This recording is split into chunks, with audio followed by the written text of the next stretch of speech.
you that the version of the strong woman that you were sold might be the very thing that's killing your softness, your joy, and your connections, and even your relationships. Let's talk about it. So, feminism. Here's where we got lost. Feminism was never meant to be hardness. Somewhere between liberation and proving ourselves, we started copying masculinity to survive. Maybe we were put in the position to do that. Maybe so. Because I've heard people say, I'm going to enjoy Father's Day and they're a woman.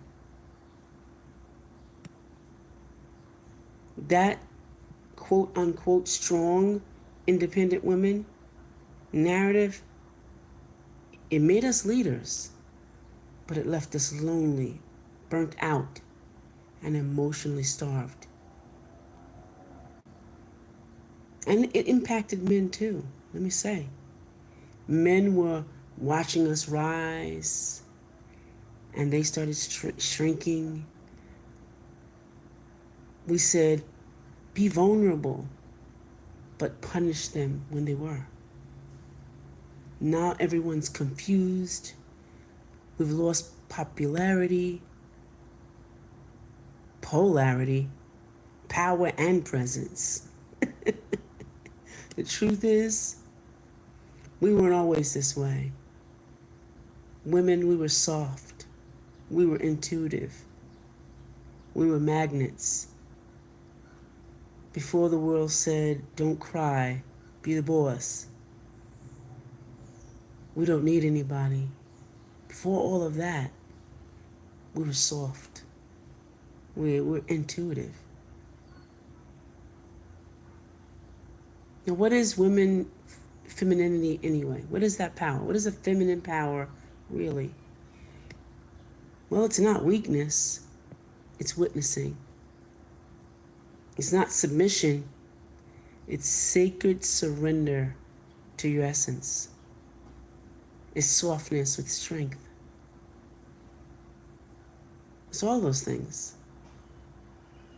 Feminine energy leads without domination.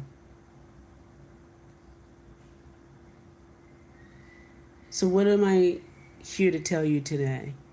I'm here to share with you today that the feminine masculine reset has to happen.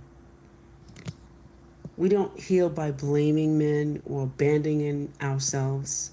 We heal by reclaiming what the world tried to shame us of. And that's being a woman. Being a woman in all of our femininity. You need to rest. Be receptive. Have your intuition flow. All of those great things.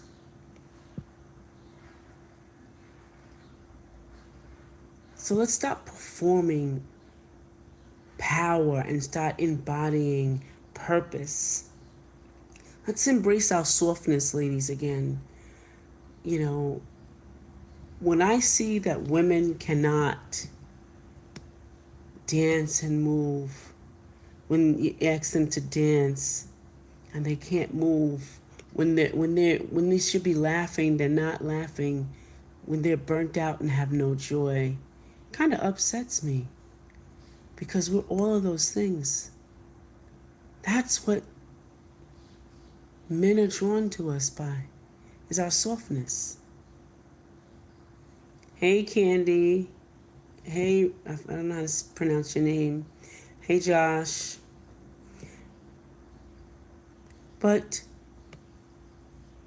you know, let's embody those things. The softness that we are, the receptiveness, our intuition, our flow.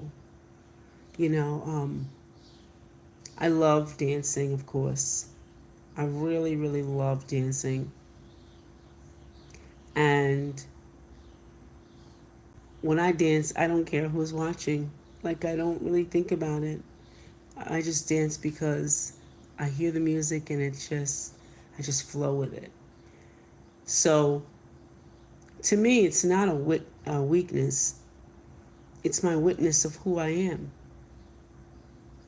And when I when I am surrendering to the the music, it's a sacred surrender, and it's part of who I am. It's my essence, because you know it's just part of being a woman. The feminine energy leads without domination. You don't have to be a boss. You don't have to be a bitch to be a boss. Not at all. I've been a boss and I've never been called a bitch before. Why? Because I embrace my feminine power. And now I'm reading this new book that I'm totally in love with. I'll get it for you. I'm reading this new book, and I'm going to be interviewing this author soon. And I'm very excited. I was reading it today up on the up on my deck, and I was like, wow. And I remember when years ago, and I want to say maybe 2006 or 7, I wanted to do a workshop called End Your Superwoman Powers. And many people said, oh no, you can't do that. You know, we have to be strong women. And I said, why do we have to be strong women if we're supposed to have the essence of feminine power? The essence of who we really are, the flow, you know? Why do we have to do that? And I remember I did that workshop, and many women didn't even realize that they could heal themselves and awaken their own pleasures. They didn't know that. They didn't have no idea, because they thought being feminine was dressing up in, fancy clothes, wearing polish, you know, you know, um, getting your nails done, wearing makeup, getting your hair done, wearing earrings.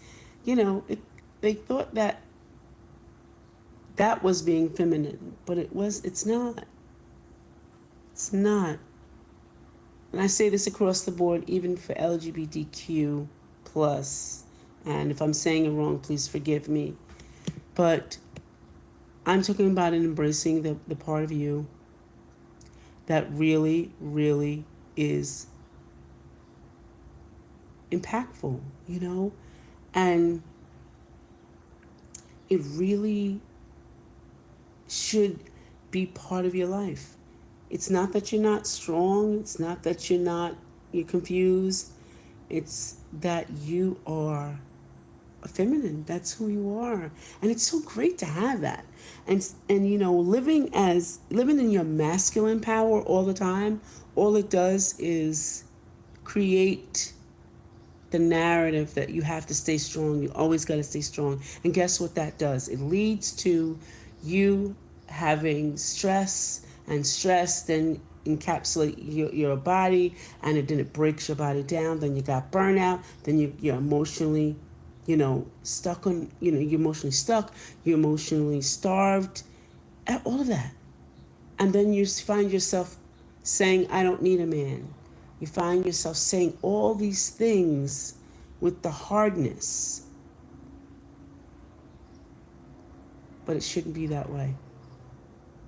It should really be that you are feminine. And it doesn't mean anything about,